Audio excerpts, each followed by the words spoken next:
Hindi ko kailanman naisip na darating ang araw na ito.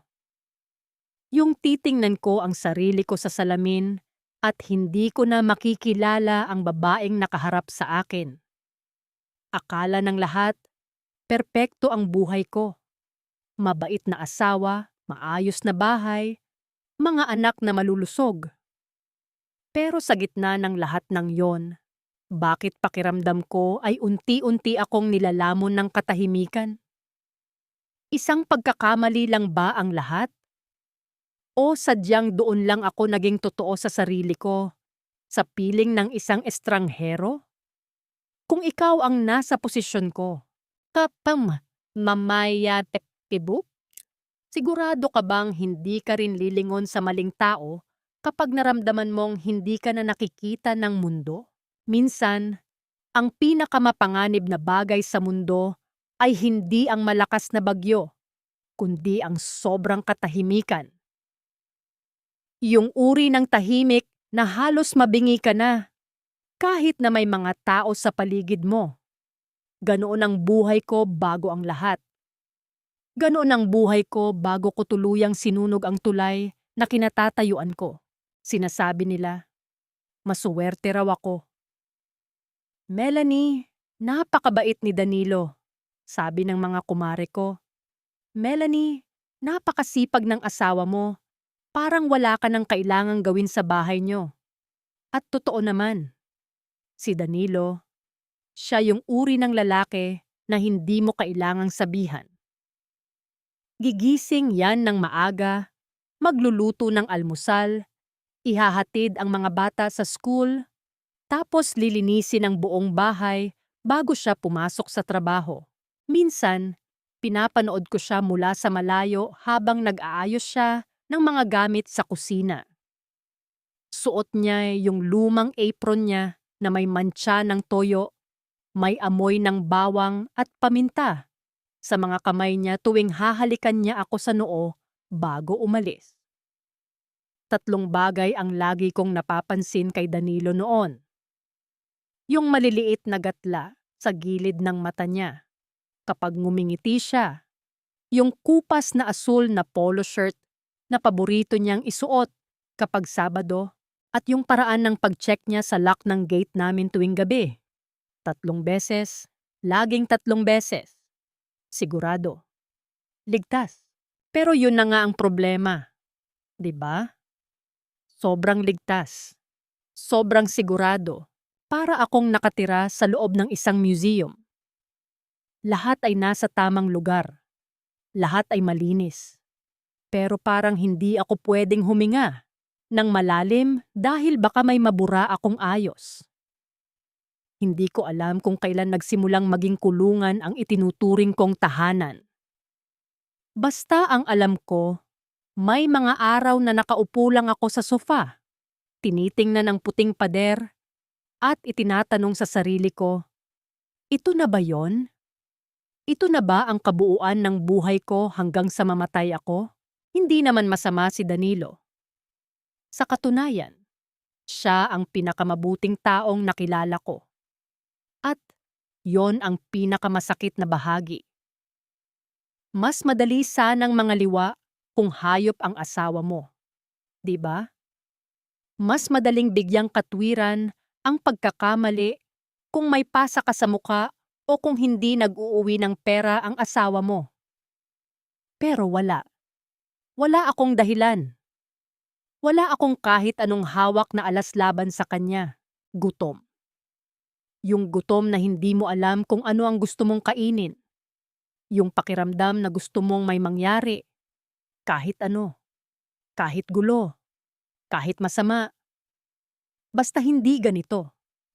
Basta hindi ganitong uri ng katahimikan na parang unti-unti akong binabaon sa limot habang buhay pa ako. Naaalala ko pa yung hapon na yon. Mainit. Sobrang init sa loob ng subdivision kahit na naka-aircon ako sa kwarto. Parang walang hangin na pumapasok. Lumabas ako sa beranda para lang makakita ng ibang kulay bukod sa puti at gray ng mga kurtina ko. Doon ko narinig ang tunog ng motor. Isang luma, maingay, at usok na motor na tumigil mismo sa tapat ng gate namin. Doon ko siya unang nakita. Hindi siya gwapo sa paraan na nakikita mo sa TV. Pero may dala siyang kakaibang hangin. Suot niya ang isang kupas na itim na helmet na may mahabang gasgas sa gilid. Ang t-shirt niya ay basang-basa ng pawis. Bakas ang hugis ng katawan niyang sanay sa pagod. At ang mga mata niya, noong nagtama ang paningin naming dalawa, habang hawak niya ang isang package, hindi siya agad umiwas. "Delivery po para kay Ma'am Melanie," sabi niya. Ang boses niya ay magaspang, parang buhangin na humahaplos sa pandinig ko. Ibang-iba sa malambot at maingat na boses ni Danilo. Binuksan ko ang gate. Dapat ay kinuha ko lang ang package at pumasok na ako sa loob. Pero napatitig ako sa mga daliri niya habang inaabot niya ang logbook. May dumi ng langis sa ilalim ng mga kuko niya. Isang tanda ng buhay na gumagalaw, na nagpapakapagod, na totoo. "Mainit po, ma'am," sabi niya. Sabay punas ng pawis sa kanyang noo gamit ang likod ng kanyang kamay.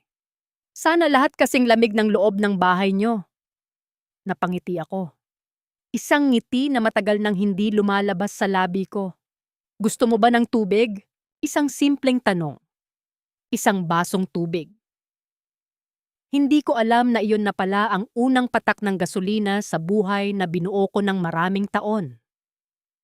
Sa likod ng isip ko, naririnig ko ang boses ni Danilo. Ang paalala niya tungkol sa pag-iingat sa mga estranghero. Pero sa sandaling yon, ang estrangherong nasa harap ko ang tanging nagparamdam sa akin na hindi ako isang gamit sa loob ng museum. "Salamat, Ma'am Melanie," sabi niya habang tinitingnan ang pangalan ko sa papel. "Ako nga pala si Jojo." Habang iniinom niya ang tubig, pinanood ko ang paggalaw ng kanyang lalamunan. Doon ko napagtanto. Ang tagal ko na palang nauuhaw. At ang tubig na dala ni Danilo, gaano man kalinis, ay hindi na sapat para mapawi ang tuyot na nararamdaman ko sa loob. Paalis na sana siya, pero lumingon siya ulit bago sumakay sa motor. "Ma'am, may isa pa po kayong package na darating bukas. Ako rin ang magde-deliver. Kita na lang tayo ulit?" Hindi ako sumagot. Pero alam ko sa sarili ko, bago pa man niya paandarin ang motor niya, na buong gabi ko siyang hihintayin. Sabi nila, ang lason daw, mas mapanganib kapag matamis. Ganoon ang buhay ko kay Danilo. Walang pait, walang hapdi, puro tamis. Hanggang sa mabulok na ang kalooban ko sa sobrang asukal. Kinabukasan, paggising ko, ang unang narinig ko ay ang mahinang langit-ngit ng plantsa sa kabila ng pinto. Alam ko na ang kasunod noon. 6:00 ng umaga. Nakahanda na ang kape ko sa bedside table. Sakto ang init, sakto ang tamis. Paglabas ko ng kwarto, makikita ko si Danilo na maingat na itinutupi ang mga damit namin. 3 bagay ang laging ginagawa ni Danilo tuwing umaga na tila isang ritual. Una, tinitiyak niya na ang mga dulo ng panyo ko ay pantay na pantay bago ilagay sa drawer. Pangalawa, nag-iiwan siya ng maliit na sticky note sa refrigerator na may nakasulat na, "I love you, hon. Kain ka ng marami." At pangatlo, hihintayin niya akong makaupo sa hapag bago niya ihain ang sinangag na amoy margarina. "Hon, tumawag ang school kanina," sabi niya habang maingat na nilalagyan ng itlog ang plato ko. May field trip daw ang mga bata sa susunod na linggo. Binayaran ko na online para hindi mo na kailangang asikasuhin. Tumangulang ako. "Salamat, hon. May kailangan ka ba sa labas? Pwede akong dumaan sa grocery, mamayang pauwi." Dagdag pa niya. Lumingon siya sa akin, ang kanyang mga mata ay puno ng katapatan. Yung uri ng tingin na parang sinasabi niya, "Nandito lang ako, Melanie. Hinding-hindi kita bibigyan ng dahilan para umiyak." Bakit ba ang hirap maging masaya sa piling ng isang mabuting tao? Habang tinitingnan ko siya, ang tanging naiisip ko ay kung gaano kaputi ang kanyang t-shirt. Walang kahit isang mantsa. Minsan, gusto ko siyang sigawan. Gusto ko siyang utusan na magkalat naman siya. Gusto kong makita siyang magalit, magmura, o kahit man lang kalimutan ang anniversary namin. Para lang maramdaman ko na tao siya, hindi isang robot na nakaprogram para maging perpekto. "Melanie, okay ka lang?" Tanong niya. May bahid ng pag-aalala. Hinawakan niya ang kamay ko. Malinis ang kanyang mga kuko. Amoy sabon. Malambot ang palad. "Oo, hon. Medyo kulang lang sa tulog." Pagsisinungaling ko. Pero ang totoo, gising na gising ako. Ang isip ko ay wala sa malinis na kusinang yon. Ang isip ko ay nandoon pa rin sa gate kahapon, sa dumi ng langis sa ilalim ng kuko ng isang delivery rider, sa amoy ng kalsada at usok, sa gasgas ng isang lumang helmet. Umalis si Danilo pagkatapos ng almusal. Pagkasara ng gate, naiwan na naman ako sa loob ng napakagandang kulungan na ito. Nilinis ko ang bahay kahit malinis na. Pinunasan ko ang mga display na wala namang alikabok. Sa bawat minutong lumilipas, parang bumibigat ang dibdib ko. Hindi ko alam kung bakit. Pero pumasok ako sa banyo at tiningnan ang sarili ko sa salamin. Inayos ko ang buhok ko. Naglagay ako ng kaunting lip tint. Isang bagay na hindi ko naman ginagawa kung sa bahay lang ako. Tiningnan ko ang orasan. 10:00 na. Bakit ko ba ito ginagawa? Ano nga ba ang hinahanap ko? Isang bahagi ng isip ko ang nagsasabing tumigil na ako, na pumasok na lang sa kwarto at magbasa. Pero ang puso ko ay parang isang batang naghihintay ng hudyat para tumakbo palabas. At doon, sa gitna ng katahimikan ng subdivision, narinig ko ang pamilyar na ugong ng motor. Hindi ito kasing pino ng kotse ni Danilo. Maingay ito, barumbado ang tunog, parang sumisigaw. Tumibok ng mabilis ang puso ko. Hindi ako mapakali. Lumapit ako sa bintana at dahan-dahang hinawi ang kurtina. Nandoon siya, sa tapat ng gate namin. Nakasuot pa rin ng kupas na itim na helmet. At sa hindi ko maipaliwanag na dahilan, ang bawat ugong ng motor niya ay parang tumatama sa bawat bitak ng nanunuyo kong pagkatao. "Doorbell po eh!" Ang boses ni Jojo ay parang isang kuryenteng gumising sa mga ugat ko. Nag-antay ako ng ilang segundo bago lumabas, para hindi halatang kanina ko pa siya inaabangan. Pagbukas ko ng pinto, ang init ng hapon ay sumalubong sa akin. At kasama nito, ang presensya ng isang lalaking hindi kailanman magiging bahagi ng mundo ko. "Ma'am Melanie," nakangiti niyang bati. Sa pagkakataong ito, wala siyang helmet. Gulo-gulo ang kanyang buhok, medyo mahaba sa likod, at may mga hiblang dumidikit sa kanyang noo dahil sa pawis. "Ang aga mo yata ngayon?" Sabi ko, sinusubukang panatilihing kalmado ang boses ko. "Marami kasing delivery sa kabilang block, ma'am. Inuna ko na kayo para, alam nyo na, para hindi masyadong mainit." Biro niya. Inabot niya sa akin ang isang maliit na package. Yung in-order kong kitchen timer na hindi ko naman talaga kailangan. Habang kinukuha ko ang package, sinadya kong dumaiti ang mga daliri ko sa kamay niya. Isang segundong dikit lang. Pero sapat na para maramdaman ko ang init ng balat niya at ang bahagyang panginginig ng kanyang kamay. Hindi siya lumayo. Sa halip, Mas tinitigan niya ako sa mga mata. Salamat, Jojo, sabi ko. Ang boses ko ay halos pabulong na lang. Ma'am, pasensya na po ah, panimula niya. Habang kinakamot ang batok. Pero ang bango niyo po ngayon, iba sa kahapon. Uminit ang muka ko. Isang simpleng komento, pero para sa akin, mas makapangyarihan pa yon kaysa sa lahat ng sticky notes na iniwan ni Danilo sa ref namin sa loob ng 10 taon. Pinansin niya ako. Nakita niya ang maliit na pagbabagong ginawa ko para sa kanya. Nagluluto kasi ako. Mabilis na palusot ko. Kahit na wala naman akong niluluto. Gusto mo ba ulit ng tubig? Umiling siya. Pero hindi siya umalis. Actually, ma'am, kung pwede sana, baka pwedeng makicharge lang ng phone. Lowbat na kasi ako. Kailangan ko to sa GPS para sa susunod na delivery. Alam ko ang ibig sabihin nito. Isang imbitasyon. Isang pagkakataon para patagalin ang oras. Ang matinong Melanie ay dapat na kumuha ng power bank o kaya ay sabihing hindi pwede. Pero ang Melanie na gutom sa atensyon ay kusa nang bumukas ang gate. Sige, pasok ka muna.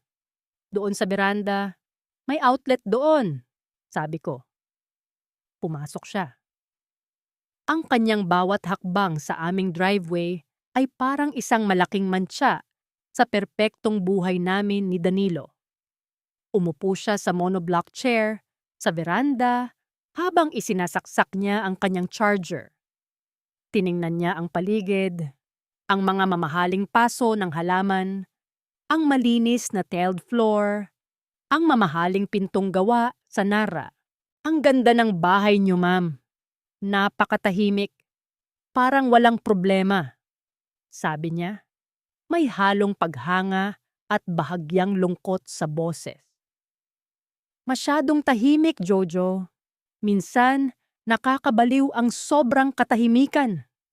Sagot ko habang nakasandal sa hamba ng pinto. Tumingin siya sa akin, diretso sa mga mata. Sa mundo ko naman, ma'am, puro ingay, puro gulo. Minsan, ang hinahanap ko lang ay isang lugar na tulad nito. At isang taong handang makinig sa akin. Doon ko naramdaman ang unang seryosong panganib. Hindi ito tungkol sa physical attraction lang. Tungkol ito sa dalawang taong nakakita ng kulang sa isa't isa. Siya, na pagod sa gulo ng kalsada, ay nakahanap ng kapayapaan sa akin. At ako, na pagod sa kapayapaan ng museum, ay nakahanap ng buhay sa kanya. Anong oras ang uwi ng asawa niyo? Bigla niyang tanong. Nagulat ako sa direkta niyang tanong. Mamaya pang gabi. Bakit? Ngumiti siya ng tipid. Isang ngiting may kahulugang hindi ko maipaliwanag. Wala lang, ma'am. Nainggit lang ako sa kanya. Kasi pag uwi niya, ikaw ang sasalubong sa kanya sa napakagandang bahay na to. Hindi ako nakapagsalita. Ang tanging naririnig ko lang ay ang sarili kong tibok ng puso at ang mahinang tunog ng charger sa outlet.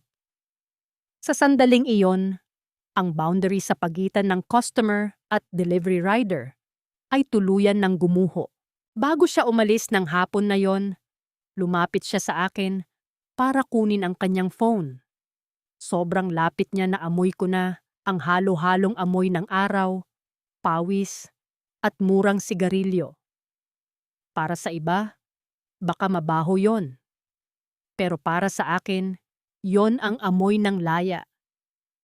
Ma'am Melanie, bulong niya bago siya lumabas ng gate. Wala po akong delivery bukas dito. Pero, baka pwede akong dumaan? Para lang mangumusta? Alam ko ang tamang sagot. Alam ko ang dapat kong sabihin. Pero ang lumabas sa bibig ko ay, hihintayin kita. Pagkasara ng gate, Napasandal ako sa pader. Nanginginig ang mga tuhod ko. Sa loob ng bahay, nakita ko ang sticky note ni Danilo sa ref. I love you, hon. Bigla, pakiramdam ko ay nasusuka ako. Nasusuka ako sa sarili ko. Pero kasabay nito, may kakaibang apoy na nagsimulang magliyab sa kalooban ko. Isang apoy na alam kong susunog sa lahat ng itinatayo ko. Pero hindi ko magawang patayin. Simula noon, ang cellphone ko na ang naging sentro ng mundo ko. Hindi para sa social media, kundi para sa isang delivery app. Doon, tinitingnan ko ang bawat galaw ng tracker. Bawat notification ng "Your rider is nearby" ay nagpapabilis ng tibok ng puso ko. Nag-o-order ako ng kung ano-ano. Isang set ng basahan, isang screwdriver, isang sabon na hindi ko naman gagamitin. Kahit ano, basta magkaroon ng dahilan na tumunog ang doorbell namin. Si Danilo, napapansin na niya. Isang gabi habang nagliligpit siya ng mga box sa garahe, tinanong niya ako, "Hon, bakit parang dami mong inorder nitong mga nakaraang araw? May kailangan ka ba na hindi ko na ibibigay?" Ang boses niya, walang halong pagdududa, puro pag-aalala lang. "Wala naman, hon. Gusto ko lang subukan yung mga bago sa online shop. Nakakaaliw kasi." Sagot ko habang hindi makatingin sa kanya. "Sige, basta sabihin mo lang sa akin kung may kailangan ka, ah. Ako na lang bibili para hindi ka na maabala ng mga rider dito." Sabi niya sabay haplos sa balikat ko. Ngumiti lang ako, pero sa loob-loob ko, parang may humahaplos na malamig na kamay sa sikmura ko. Hindi niya alam, ang abala na sinasabi niya ang tanging bagay na nagpaparamdam sa akin na buhay pa ako. Isang hapon, biglang bumuhos ang ulan. Malakas. Yung uri ng ulan na nakakalunod ng ingay ng subdivision.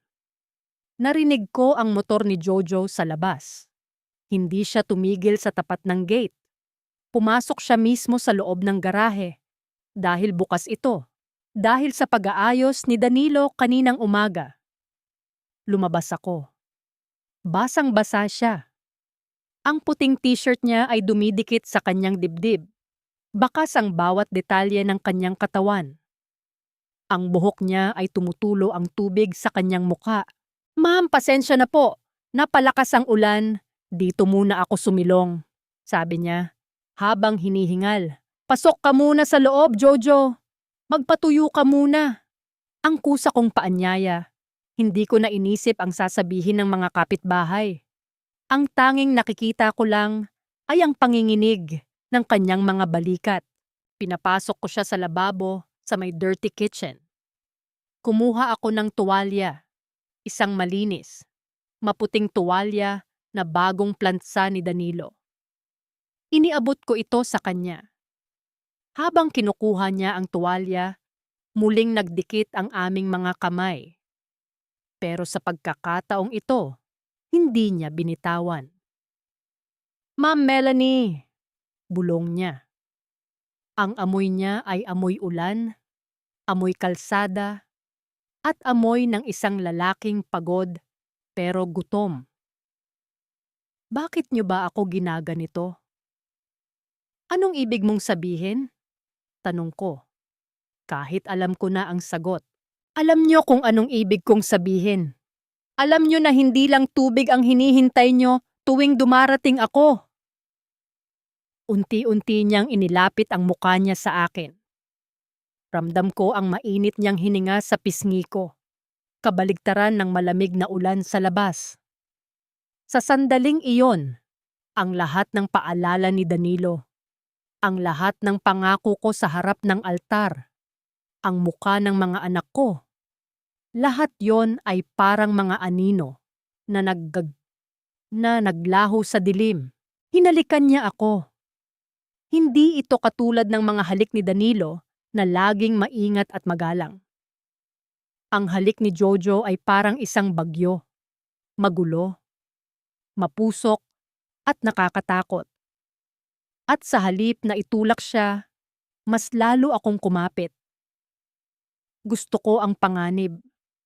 Gusto ko ang pakiramdam na may gumagawa sa akin ng isang bagay na mali dahil sa sobrang tagal ko nang naging tama. Naghiwalay lang kami nang marinig namin ang busina ng kotse ni Danilo sa labas. Mabilis na lumabas si Jojo sa likod ng bahay patungo sa kanyang motor. Ako naman, mabilis na kumuha ng basahan at nagkunwaring nagpupunas ng lamesa. Ang puso ko ay parang lalabas na sa dibdib ko. Namumutla ang mga daliri ko habang hawak ang basahan. Pumasok si Danilo. Basa rin ang jacket. Grabe ang ulan, Hon. Mabuti na lang at nakauwi ako ng maaga. O bakit parang pawis na pawis ka? Nag-aayos lang ako ng mga gamit sa kusina, Hon. Nakakapagod din pala. Sabi ko, sinusubukang gawing normal ang boses ko. Naupo kami para maghapunan. Nagluto si Danilo ng sinigang. Ang bawat higop ko ng mainit na sabaw ay parang lason sa lalamunan ko. Tinitingnan ko ang dalawa kong anak habang masaya silang nagkukwento tungkol sa school. Tinitingnan ko si Danilo na maingat na naghihiwa ng karne para sa mga bata, para akong multo sa sarili kong hapagkainan. Nandoon ang katawan ko, pero ang isip ko ay nandoon pa rin sa dirty kitchen, sa init ng mga labi ni Jojo, sa bilis ng pangyayari na alam kong hinding-hindi ko na mababawi. Hon, okay ka lang talaga? Tanong ni Danilo habang hinahawakan ang noo ko. Parang ang lalim ng iniisip mo. Okay lang ako, Danilo. Pagod lang talaga to, pero hindi ako pagod. Natatakot ako. Natatakot ako dahil alam ko sa sarili ko na hindi ito ang huling beses. Natatakot ako dahil sa kabila ng kasalanan, sa kabila ng panganib na mabuking, may isang bahagi ng pagkatao ko ang hindi na makapaghintay sa susunod na pagtunog ng doorbell. Pag-ibig ba yon?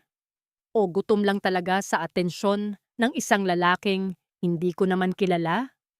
O baka sadyang masama lang talaga akong tao? Hanggang ngayon, hindi ko pa rin masagot. Ang alam ko lang, noong gabing yon, habang nakahiga ako sa tabi ng asawa ko, ang tanging naririnig ko ay hindi ang hilik ni Danilo, kundi ang ugong ng motor sa malayo na tila tumatawag sa akin. Nagsimula ang laro ng taguan. Ang bawat text ni Jojo ay may code. Ang bawat pagbisita niya ay kailangang tsumempo sa pag-alis ni Danilo. Ang bahay namin na dati ay simbolo ng kapayapaan. Ngayon ay naging entablado ng aking mga lihim. Isang gabi, habang naglalaba ako, nakita ko ang isang resibo sa bulsa ng pantalon ni Danilo. Resibo yon ng isang mamahaling kwintas. Ngumiti ako sa sarili ko. Siguro para sa akin yon, para sa aming anniversary sa susunod na buwan. Pero sa halip na matuwa, nakaramdam ako ng matinding kirot. Bakit kailangan niyang maging ganito kabuti? Mas madali sana kung nagbabisyo siya. Mas madali sana kung hindi niya ako mahal. Kasi sa bawat kabutihang ginagawa niya, lalong bumabaon ang kutsilyo ng kasalanan sa puso ko. Pero kahit anong saksak ng konsensya, tila may sariling buhay ang mga paa ko tuwing naririnig ko ang motor sa labas. At isang araw, ang muntik ng pagkabuking ay naging isang malaking babala na binalewala ko, tanghali noon. Akala ko ay nasa site si Danilo sa kabilang bayan. Nasa loob kami ng sala ni Jojo. Nakapatay ang mga ilaw, tanging ang sinag ng araw mula sa siwang ng kurtina ang nagbibigay ng liwanag. Hindi namin narinig ang pagbukas ng gate. Hindi namin narinig ang pagpasok ng susi sa pinto. Ang tanging narinig ko ay ang boses ni Danilo mula sa veranda. Melanie, Hon, Nandyan ka ba? Nakalimutan ko yung blueprints ko sa library. Nanigas ako. Ang dugo ko ay tila naging yelo. Si Jojo mabilis na tumayo at nagtago sa likod ng malaking kurtina sa gilid ng piano. Ang bawat segundong paglalakad ni Danilo patungo sa pinto ay parang isang taon sa akin. Pumasok siya. Tumingin siya sa akin. Medyo nagtataka dahil madilim sa sala. Hon, bakit madilim? At bakit ang gulo ng buhok mo? Ah, ano? Nakatulog ako sa sofa, Danilo. Nagulat lang ako sa'yo. Sabi ko, habang nanginginig ang mga kamay ko sa likod ng likuran ko. Tumingin si Danilo sa paligid. Ang tingin niya ay tumigil sa direksyon ng piano. May nakita siyang isang bagay sa sahig. Isang ballpen. Hindi sa amin ang ballpen na yon. Kulay itim yon. May tatak ng isang courier company. Dahan-dahan siyang yumuko para pulutin ito. Sa sandaling yon, tila huminto ang mundo ko. Ang hininga ko ay naipit sa lalamunan ko. Ito na ba yon? Dito na ba magtatapos ang lahat? Sulat-sulat mo ba to, Hon? Tanong niya, habang tinititigan ng ballpen. Ah, oh, yan yung ginamit ko nung huling may nag-deliver dito. Naiwan yata ng rider. Pinulot ko lang. Mabilis kong palusot. Tumango siya. Ah, okay. Sige, kunin ko lang yung blueprints ko at babalik na rin ako sa site. Pasensya na. Naabala ko ang tulog mo. Hinalikan niya ako sa pisngi. Isang matamis, tapat, at walang malay na halik. Paglabas niya ng pinto at pag-alis ng kotse niya, napaupo ako sa sahig. Humahagulhol ako, pero walang tunog. Lumabas si Jojo mula sa likod ng kurtina. Tiningnan niya ako. Walang emosyon. Muntik na yon, Melanie. Baka dapat tumigil muna tayo. Tiningnan ko siya. At sa gitna ng takot ko, sa gitna ng panginginig ko, isa lang ang naramdaman ko. Galit. Galit sa sarili ko dahil alam kong kahit mamatay ako sa takot, hindi ko pa rin kayang sabihing, ayoko na. Wag, bulong ko. Wag kang hihinto. Doon ko napagtanto. Hindi na lang to tungkol sa gutom. Ito ay tungkol sa pagkasira. Sinisira ko ang buhay ko at sa hindi ko maipaliwanag na dahilan, hinahayaan ko lang ang sarili ko na lamunin ng apoy. Naging parang isang laro na lang ang lahat. Isang madilim at nakakabaliw na laro kung saan ako ang gumagawa ng sarili kong bitag. Pagkatapos ng muntik na kaming mahuli ni Danilo, akala ko ay titigil na ako. Akala ko ay doon na magtatapos ang lahat dahil sa takot. Pero mali ako. Ang takot. May kakaiba itong epekto sa akin. Para itong alak na habang iniinom mo, lalo kang nauuhaw. Sa bawat oras na wala si Danilo, ang bahay namin, ang sagradong lugar ng pamilya ko, ay unti-unti kong binaboy. Hindi na lang sa veranda o sa dirty kitchen. Nakarating na kami sa loob mismo ng kwarto namin ni Danilo. Minsan, habang nakahiga kami ni Jojo sa kama na pinaghirapang bayaran ng asawa ko, tinitingnan ko ang kisame. 3 bagay ang laging tumatatak sa isip ko sa mga sandaling yon. Yung amoy ng murang sigarilyo ni Jojo na humahalo sa amoy ng mamahaling pabango ni Danilo sa mga kurtina. Yung magaspang na palad ni Jojo na humahaplos sa likod ko, isang palad na puno ng kalyo at grasa. At yung tunog ng wall clock sa labas na parang bawat segundo ay isang hakbang patungo sa bangin. Bakit mo to ginagawa, Melanie? Tanong ni Jojo isang hapon habang nag-aayos siya ng damit. Alin? Ito, mayaman kayo, mabait ang asawa mo.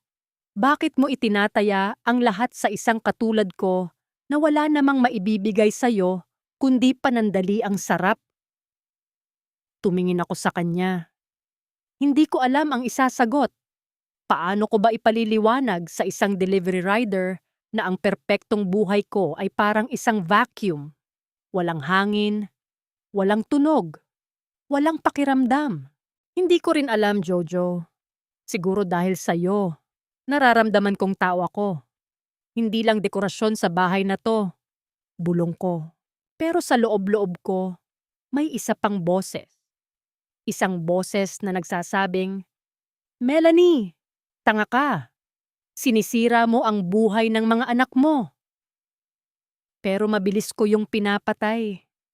Gumagawa ako ng sarili kong katwiran. Sinasabi ko sa sarili ko na nararapat din naman akong maging masaya. 'Di ba?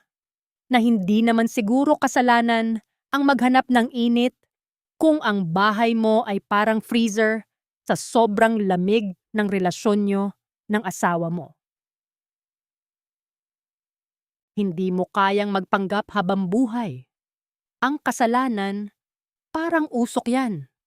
Kahit anong takip mo, hahanap at hahanap yan ng butas para lumabas. Nagsimula ang lahat sa maliliit na bagay. Nakakalimutan ko ng magluto ng hapunan dahil abala ako sa pakikipag-text kay Jojo. Ang mga anak ko, napapansin na nilang lagi akong tulala. Mama, bakit po laging may ngiti sa mukha nyo habang nakatingin sa phone? Tanong ng bunso ko isang gabi. Napatigil ako.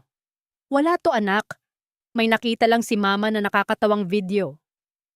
Pero ang pinakamahirap ay si Danilo. Napansin niyang hindi na ako masyadong lumalapit sa kanya. Kapag sinusubukan niyang yakapin ako sa gabi, bigla akong magdadahilan na masakit ang ulo ko o kaya ay pagod ako. Ang totoo, hindi ko na matiis ang amoy niya. Ang amoy ng kalinisan at katapatan ni Danilo ay parang nanunumbat sa akin. Isang gabi, nabulabog ang katahimikan ng bahay. Melanie, kailangan nating mag-usap, sabi ni Danilo habang nakaupo sa gilid ng kama. Ang boses niya ay seryoso, walang halong biro. Tungkol saan, Danilo? Gabi na, gusto ko nang matulog. Nakausap ko si Aling Nena, yung kapitbahay natin. Tinanong niya kung sino yung laging pumupunta ritong rider kahit wala naman akong order na gamit. Tumigil ang mundo ko. Ang puso ko ay parang gustong tumalon palabas ng lalamunan ko. Yun ba? May inaasikaso kasi akong small business online, hon. Yung mga sample na kailangan ko pinapadala ko rito. Tinitigan ako ni Danilo. Mahaba, malalim. Parang sinusubukan niyang basahin ang bawat guhit ng mukha ko. Melanie, kung may problema tayo, sabihin mo sa akin. Kung pakiramdam mo ay nagkukulang ako, sabihin mo. Huwag mo naman akong gawing tanga sa sarili nating subdivision. Anong ibig mong sabihin? Na may ginagawa akong masama? Danilo, 10 taon na tayo. Ganyan ba ang tingin mo sa akin? Pinataas ko ang boses ko. Ginamit ko ang galit para itago ang takot ko. Ito ang pinakamadaling depensa. Ang baliktarin, ang sitwasyon. Hindi ko sinasabing may ginagawa kang masama. Sinasabi ko lang na mag-ingat ka. Ayaw kong pinag-uusapan ka ng ibang tao. Mahinahon niyang sagot. Sabay tayo at labas ng kwarto. Naiwan akong nanginginig. Alam ko na ang pader na itinayo ko ay nagsisimula ng mabitak. Pero sa halip na matakot at huminto, ang ginawa ko, tumawag ako kay Jojo. Jojo, huwag ka munang pupunta rito sa mga susunod na araw. Naghihinala na ang asawa ko. Bulong ko sa phone habang nakakubli sa banyo. Sabi ko naman sa'yo, Melanie, malaking gulo to. Sagot niya sa kabilang linya. Pero sige, kung yan ang gusto mo. Pero tandaan mo, ikaw ang lumapit sa akin. Ikaw ang nagbukas ng gate. Pagkababa ko ng phone, tiningnan ko ang sarili ko sa salamin. Ang mga mata ko ay may itim na sa ilalim. Ang muka ko ay parang tumanda ng 10 taon sa loob ng ilang buwan. Nagtanong ako sa sarili ko, hanggang kailan ko ba kayang panindigan ang kasinungalingang ito? At ano ang gagawin ko kung isang araw tuluyan ng gumuho ang lahat? Ang sumunod na linggo ay parang paglalakad sa ibabaw ng manipis na yelo. Bawat salita ni Danilo, bawat tingin niya, pakiramdam ko ay may kahulugan. Naging praning ako, bawat dadaan na motor sa labas. Tinitingnan ko sa bintana, kinakabahan na baka si Jojo yon at biglang kumatok. Pero si Danilo, biglang nagbago. Naging mas sweet siya. Nagdadala siya ng mga bulaklak, binibilhan ako ng mga paborito kong pagkain. Akala niya siguro ay depressed lang ako, kaya ako nagkakaganito. Sinusubukan niyang ayusin ang isang bagay na hindi niya alam ay wasak na wasak na. Isang hapon, habang wala si Danilo, may kumatok sa gate. Hindi motor ang narinig ko, kundi isang tricycle. Paglabas ko, laking gulat ko nang makita ko si Jojo. Pero hindi siya nakauniforme. Nakasuot siya ng ordinaryong damit. Mukhang problemado. Jojo, anong ginagawa mo rito? Sabi ko huwag ka munang lalapit.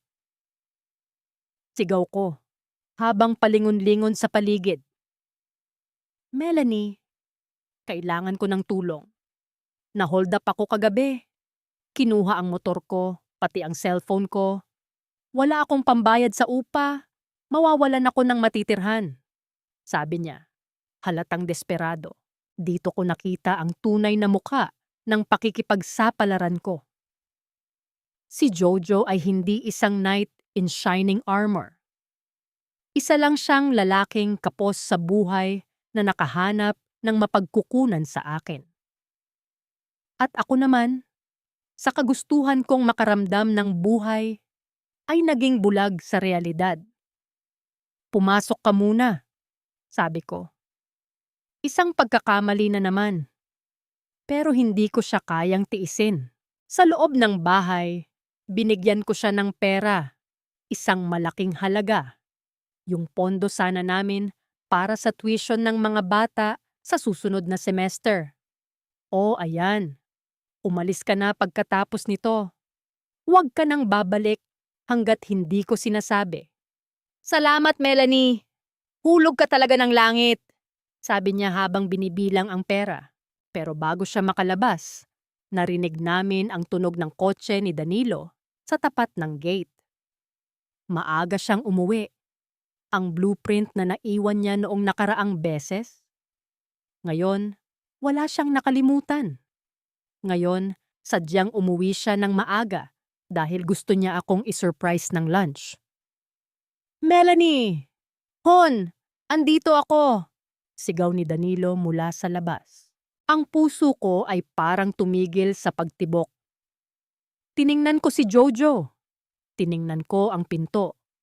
Wala nang matataguan. Ang banyo ay nasa dulo pa ng hallway. Ang kusina ay bukas. Sa kwarto, sa ilalim ng kama, bilis! Bulong ko kay Jojo. Mabilis siyang pumasok sa kwarto namin. Wala pang ilang segundo, bumukas na ang pinto ng bahay. Pumasok si Danilo. May dalang box ng pizza at isang pumpon ng rosas. Surprise, Hon! Medyo maaga natapos ang meeting kaya napatigil siya. Inamoy niya ang paligid. Bakit amoy sigarilyo rito sa sala? Alam mo namang ayaw ko ng amoy niyan sa loob ng bahay. Ano? Yung dumaang tricycle sa labas, pumasok yata yung usok dito nung binuksan ko ang pinto. Pilit na palusot ko. Ang boses ko ay nanginginig. Halatang hindi natural. Ganoon ba? Pero parang ang lakas ng amoy, sabi ni Danilo, habang inilalapag ang pizza. Tumingin siya sa akin. Bakit pawis na pawis ka, Melanie? At bakit parang hindi ka mapakali? Wala to, Hon. Mainit lang talaga. Sige na. Kain na tayo. Gusto ko siyang ilayo sa kwarto. Gusto ko siyang hilahin papuntang kusina. Pero ang tadhana, sadyang mapaglaro. Biglang tumunog ang isang cellphone. Hindi sa akin. Hindi kay Danilo. Mula sa loob ng aming kwarto, narinig ang isang mahinang ringtone. Isang kanta na hindi ko pamilyar. Nanahimik ang buong sala. Tumingin si Danilo sa direksyon ng aming kwarto. Ang kanyang muka, mula sa pagiging masaya, ay unti-unting naging blangko. Isang blangkong tingin na mas nakakatakot kaysa sa kahit anong galit. Danilo, baka sa kapitbahay lang yon, sabi ko, pero alam kong wala nang maniniwala sa akin. Dahan-dahang naglakad si Danilo patungo sa kwarto. Ang bawat yabag ng sapatos niya sa tiles ay parang tunog ng hatol sa aking kamatayan. Humawak ako sa sandalan ng sofa. Ang mga kuko ko ay bumaon sa tela. Danilo, wag, bulong ko, pero hindi niya ako narinig. O baka naman, ayaw na niyang makinig. Binuksan niya ang pinto ng kwarto. At doon, sa gitna ng katahimikan, isang malakas na kalabog ang narinig ko. Hindi dahil sa may nahulog na gamit, kundi dahil sa pagbagsak ng buong mundo ko sa paanan ko.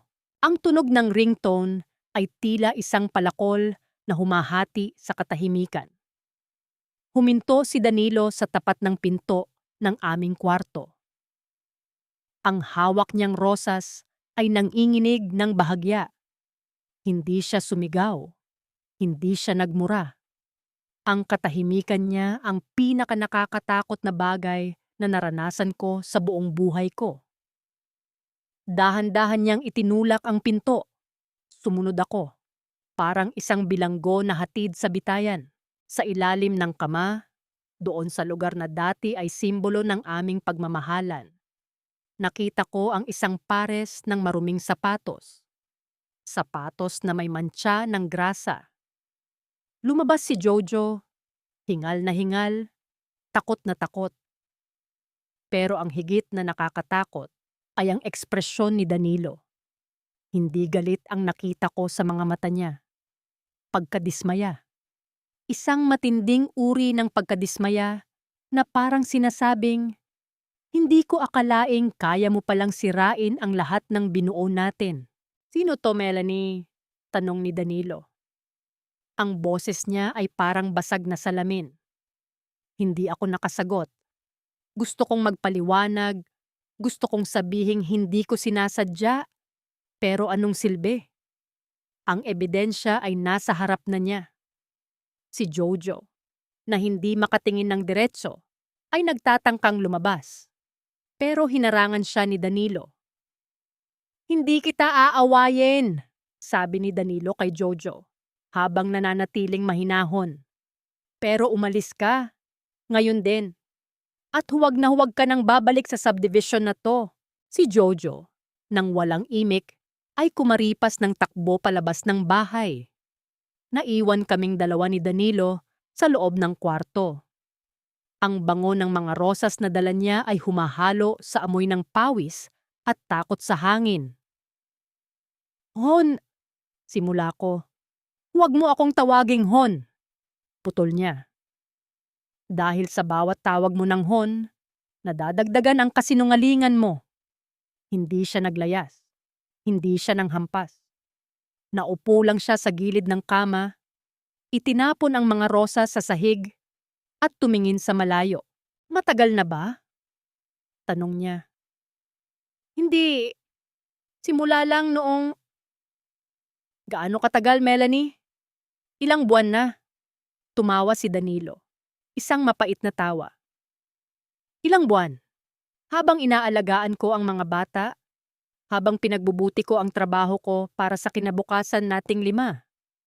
Habang hinihintay kitang maging masaya, may ibang lalaki sa kama natin? Hindi ako nakapagsalita. Ang bawat salita niya ay parang kutsilyong humahawi sa balat ko. Hindi ka biktima rito, Melanie. Patuloy niya. Hindi kita pinilit na pakasalan. Hindi kita pinilit na maging asawa ko. Kung may kulang, sana sinabi mo. Pero ang pagpili mong gawin ito sa sarili nating bahay, iyon ang hindi ko mapapatawad.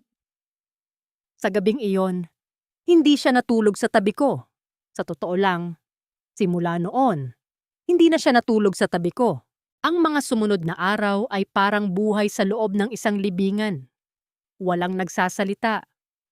Ang mga bata, nararamdaman ang tensyon, kaya tahimik din sila. Si Danilo, ginagawa pa rin ang kanyang mga responsibilidad bilang ama, pero para na lang siyang isang machine.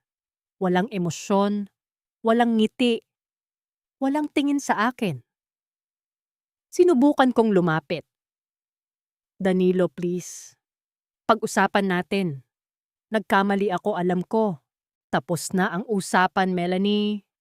Ang kailangan na lang nating pag-usapan ay kung paano ito ipapaliwanag sa mga bata. Doon ko napagtanto, tapos na. Hindi na ito maibabalik. Ang bawat I love you na sinabi niya noon ay parang isang alaala ng isang taong matagal nang patay. Naisip ko si Jojo. Tinawagan ko siya, pero blocked na ang number ko. Pinuntahan ko ang opisina ng courier kung saan siya nagtatrabaho, pero sabi nila, nag-resign na raw siya noong araw na yon. Wala na siya. Ang lalaking pinagpalit ko sa pamilya ko, bigla na lang naglaho na parang usok. Napagtanto ko, si Jojo ay hindi talaga ang hinahanap ko. Siya ay isa lamang distraction. Isang pansamantalang lunas sa isang sakit na hindi ko man lang sinubukang gamutin sa tamang paraan. Isang umaga, paggising ko, wala na ang mga gamit ni Danilo. Wala na rin ang mga bata. Isang sulat ang naiwan sa lamesa sa kusina, doon sa mismong lugar kung saan niya ako laging hinahain ng almusal. Hindi kita kinamumuhian, Melanie. Mas masakit pa roon ang naramdaman ko. Naawa ako sa'yo. Dahil sa kagustuhan mong maging buhay, pinatay mo ang tanging bagay na tunay na nagpapahalaga sa'yo. Inayos ko na ang lahat ng papeles para sa annulment. Ang bahay na to, sa inyo na ng mga bata, pero hindi na kami babalik. Paalam. Ngayon, nakaupo ako sa sala. Sobrang tahimik, sobrang linis, sobrang perpekto. Ito ang buhay na gusto ko noon, di ba? Ang tahimik na bahay, ang walang mag-aabala sa akin. Ngayon, makuha ko na ang katahimikang gusto ko. Bakit parang hindi ako makahinga? Tiningnan ko ang mga larawan namin sa dingding. Ang masasayang ngiti ng mga anak ko. Ang mga mata ni Danilo na puno ng tiwala. Lahat yon, parang mga piraso ng bubog na tumatarak sa puso ko. Naisip ko ang intro ng kwento ko. Sigurado ka bang hindi mo gagawin ang parehong bagay kung ikaw ang nasa posisyon ko? Ngayon, alam ko na ang sagot. Kung may pagkakataon lang ako na bumalik sa araw na yon, sa unang araw na kumatok si Jojo sa gate, pipiliin kong huwag buksan ang pintong yon. Pipiliin kong harapin ang kalungkutan ko kasama si Danilo. Dahil kahit gaano man kapait ang gamot, mas mabuti iyon kaysa sa lason na uminom ako ng kusa. Wala na si Jojo, wala na si Danilo, wala na ang mga bata. Ang natira na lang ay ako, ang malaking bahay na to, at ang napakalakas na boses ng konsensya ko na hindi natitigil sa pagbulong. Hindi ito trahedya ng tadhana. Ito ay trahedya ng isang babaeng nagkaroon ng lahat, pero piniling magtapon ng lahat para sa isang bagay na walang katuturan. Hanggang ngayon, minsan, kapag tumutunog ang doorbell, umaasa pa rin ako. Pero alam ko, si Danilo na yon o ang mga bata ay hinding-hindi na babalik. At ang pagtunog ng doorbell na yon ay hindi na hudyat ng pagdating ng isang estranghero. Ito na lang ay paalala ng lahat ng nawala sa akin dahil sa sarili kong kahinaan. 1 taon na ang nakalipas mula noong gabing umalis si Danilo. Ang bahay na ito, na dati ay puno ng tunog ng mga laruan, tawanan ng mga bata, at ang mahinang ugong ng plansa ni Danilo, ay naging isang malaking kahon na lang. Ngayon, sa bawat paglakad ko sa pasilyo, naririnig ko ang echo ng sarili kong mga yabag. Hindi na ito ang katahimikang kinatatakutan ko noon. Ito na ang katahimikang nararapat sa akin. Minsan, sinusubukan kong ayusin ang mga gamit. Inilagay ko ang mga laruan ng mga bata sa mga kahon. Itinago ko sa attic. Ang bawat laruang nahahawakan ko ay nagpapaalala sa akin ng mga panahong hindi ako nakikinig sa kanila dahil busy ako sa pag-check ng phone. Ang bawat damit ni Danilo na naiwan sa closet, amoy pa rin niya ito. Isang amoy na dati ay nakakasakal sa akin. Pero ngayon, yon ang tanging bagay na nagpaparamdam sa akin na may tao pa rin sa loob ng bahay na ito. Hindi na ako nag-aabang ng doorbell. Sa katunayan, tinanggal ko ang doorbell sa gate. Binalot ko ng electrical tape ang bawat pindutan para hindi na tumunog. Minsan, nakikita ko si Danilo sa malayo, sa parke o sa mall, kasama ang mga bata. Hindi ko sila nilalapitan. Hindi ko sila tinatawag. Nakita ko silang masaya. Nakita ko ang mga bata na tumatawa, hindi na naghahanap sa akin. Nakita ko si Danilo na may kasamang ibang babae. Isang babaeng simple, hindi mapagpanggap, at higit sa lahat, mukhang masaya sa simpleng buhay. Sakit? Oo, sobra. Pero sa bawat kirot, may kaakibat na pag-unawa. Iyon ang presyong kailangan kong bayaran. Kabanata 14. Ang salamin. Naglalakad ako sa labas ng subdivision isang hapon. Nakita ko si Jojo. Hindi siya nakasakay sa motor. Nakasakay siya sa isang jeep. Mukhang pagod. May bitbit na isang supot ng grocery. Hindi na siya yung lalaking kinabaliwan ko. Mukha lang siyang ordinaryong trabahador na pagod sa buhay. Nagtama ang paningin namin. Tumigil ang mundo ko ng 1 segundo. Inasahan ko ang kaba, ang sparks, ang adrenaline. Pero wala. Tumingin lang siya sa akin. Walang pagkilala, walang pait, walang init. Para lang akong isang estrangherong dumaan sa harap niya. Pagkatapos, lumingon siya sa ibang direksyon at bumaba ng jeep. Doon ko tuluyang naintindihan. Ang pag-ibig na yon, ang tukso na yon, isa lang itong ilusyon na nilikha ng sarili kong isip para takasan ang sarili ko. Hindi si Jojo ang dahilan kung bakit ako nawala. Ako mismo. Ako ang bumuo ng sarili kong impyerno.